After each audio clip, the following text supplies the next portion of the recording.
ایک خوفناک کہانی خونی دکان۔ ہمارے علاقے کے وہاں ایک دکان ہوا کرتی تھی جو بہت پرانی اور بہت سالوں سے بند پڑی تھی۔ پھر ایک میرے دوست نے وہ دکان لی۔ مالک اس کا دکان سے دور رہتا تھا۔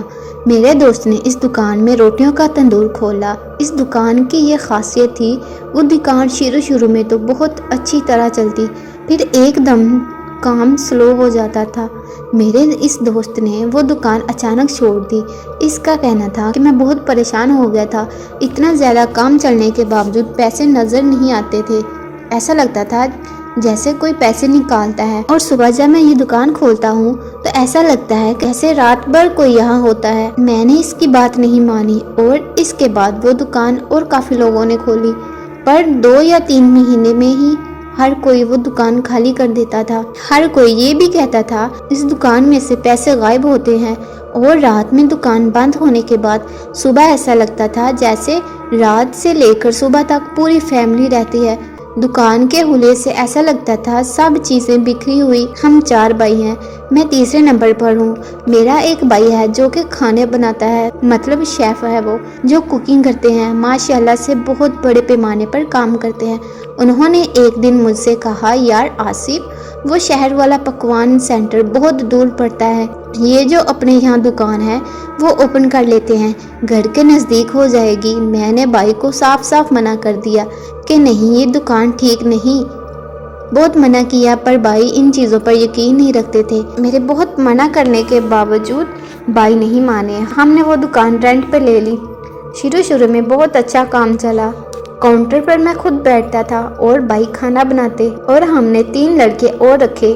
ہم وہاں شادی بیاہ، عقیقہ اور دیگر تقریبات کا کھانا بناتے اور دلیم بریانی بھی بیچتے تھے۔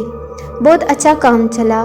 ہم لوگ بہت خوش ہوتے کہ ماشاءاللہ بہت اچھا کام چل رہا ہے، پر جب گھر جا کر حساب کتاب لگاتے تو پیسے بہت کم ہوتے ہمارے مال کے حساب سے۔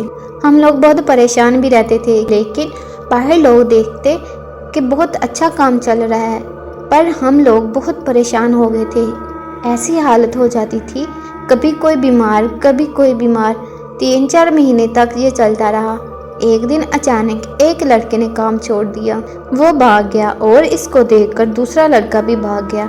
اب بس میں اور بھائی رہ گئے تھے۔ ایک ہفتے بعد میں اس لڑکے کے گھر گیا جو ہماری دکان پر تھا۔ اس نے مجھ سے ملنے سے انکار کر دیا۔ بہت اصرار کے بعد اس کے ماں باپ نے اسے راضی کیا۔ میں نے اس سے پوچھا کہ کیا ہوا تھا۔ اچانک اس نے کہا، آصف بھائی، اس دن جب میں رات کو پکوان سینٹر پر پانی بھرنے گیا تھا، ہمارے علاقے میں اکثر رات میں پانی آتا ہے 2 بجے کے بعد۔ اس نے بتایا کہ جب میں پانی بھرنے گیا تو ساری دکانیں بند تھی، پر میرے ہاتھ میں ایک موبائل تھا۔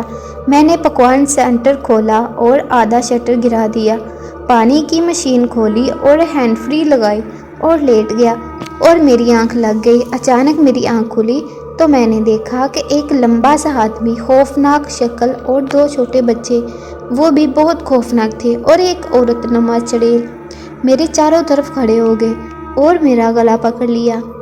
میں بہت چیخا چلایا، پر میرے حلق سے آواز نہیں نکلی، اور پھر اس نے مجھے کہا کہ اگر اپنی نسلیں بچانا چاہتے ہو تو یہاں سے چلے جاؤ، اور یہ بات اپنے مالک سے بھی بول دینا۔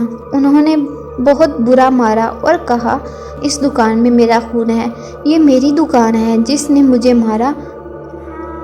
مجھے مار کر اس دکان پر قبضہ کیا تھا، اسے تو میں نے مار دیا، اس کے پورے خاندان کو ختم کر دیا۔ یہ دکان میں نے بہت محنت سے بنائی تھی، میری نہیں تو کسی کی بھی نہیں۔ پھر میں بے ہوش ہو گیا۔ کچھ دیر بعد میری آنکھ کھلی، میں کھڑا ہوا اور وہاں سے بھاگ گیا۔ یہ بات سن کر میں بھی بہت پریشان ہوا۔ میں نے بھائی کو یہ ساری بات بتائی۔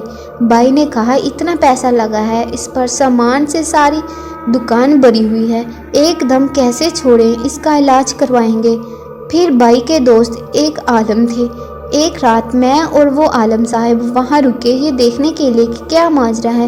رات کے 2 بج گئے۔ دکان میں اور عالم صاحب تھے۔ اچانک وہی ہوا، ایک جنات جیسی شکل جو خوفناک تھی، 2 خوفناک شکل کے بچے اور ایک چڑیل حاضر ہو گئے۔ جیسے ہی وہ جن اور ایک چڑیل اور 2 خوفناک بچے حاضر ہوئے تو انہوں نے عالم صاحب پر حملہ کرنے کی کوشش کی۔ پر عالم صاحب کے ہاتھ میں جو تسبیح تھی اور ایک نیمبو تھا اور عالم صاحب مسلسل کچھ پڑھ رہے تھے، اس جن کا حملہ ناکام جا رہا تھا۔ میں یہ سارا منظر آنکھوں سے دیکھ رہا تھا، میرے رونگٹے کھڑے ہو گئے تھے اور ایسا لگ رہا تھا میرے پاس زبان نہیں ہے اور عالم صاحب نے پتہ نہیں مجھے پر کیا پڑھا تھا، میں بالکل سن ہو گیا تھا۔ عالم صاحب نے کہا، اس سے چپ چاپ یہاں سے چلے جاؤ، جس نے تمہارے ساتھ ظلم کیا تھا تو نے اسے مار دیا اور اب یہ بے گناہ لوگوں کو کیوں تنگ کر رہے ہو؟ اس جن نے کہا، یہ میری دکان ہے، بہت محنت سے بنائی تھی میں اسے نہیں چھوڑوں گا، میں یہاں ہی رہوں گا، جو بھی یہ دکان لے گا میں اسے مار دوں گا۔ میں اب بالکل بے ہوش ہو چکا تھا۔ جیسے ہی جن نے یہ کہا وہ چاروں عالم صاحب پر چپک گئے، پر عالم صاحب پر کچھ اثر نہیں ہو رہا تھا، پر عالم صاحب کے سارے کپڑے خون میں بھر گئے، یہاں تک کہ میری دکان بھی پوری خون سے بھر گئی تھی۔ عالم صاحب نے جو ان کے ہاتھ میں نیمبو تھا وہ کاٹا اور ان کے ہاتھ میں ایک چھوٹی بوتل تھی، اس میں نیمبو ڈال کر ان کے اوپر ڈالنا شروع کیا۔ وہ چاروں اس پانی کے گرتے ہی زمین پر بیٹھ گئے اور اٹھنے کی بہت کوشش کی پر اٹھ نہیں پا رہے تھے۔ پھر عالم صاحب نے ایک کانچ کی بوتل نکالی اور بیگ سے ایک تعویذ اور ایک چھوٹی بک جس پر عربی زبان میں کچھ لکھا ہوا تھا۔ عالم صاحب وہ زور زور سے پڑھنے لگے اور وہ کانچ کی بوتل نیچے رکھ دی اور زور زور سے اور پڑھتے رہے۔ اچانک اس بوتل میں خود بخود خون جمع ہونا شروع ہو گیا، وہ بوتل فل بھر گئی۔ پھر عالم صاحب نے اسے بند کر دیا اور مجھے ہوش میں لا کر وہاں سے چلے گئے۔ 3-4 دن بعد جب ہم نے اس دکان کی صفائی کی تو دکان کا ایک کونا تھا جو بہت پرانا تھا اور اس میں ایک بڑا سا سوراخ تھا، اسے میں نے کھودا تو اس میں بہت سارے پیسے تھے۔ یہ وہی پیسے تھے جو غائب ہوتے تھے۔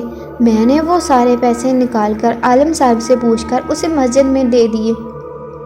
آج اللہ کا شکر ہے میری دکان بھی اچھی چل رہی ہے اور اس دکان میں بھی اب کچھ نہیں، اب سب کچھ ٹھیک چل رہا ہے۔ اور اسی کے ساتھ میری یہ کہانی یہیں پر ختم ہوتی ہے۔ امید ہے کہ آپ کو میری یہ کہانی اچھی لگی ہو۔ Thank you for watching.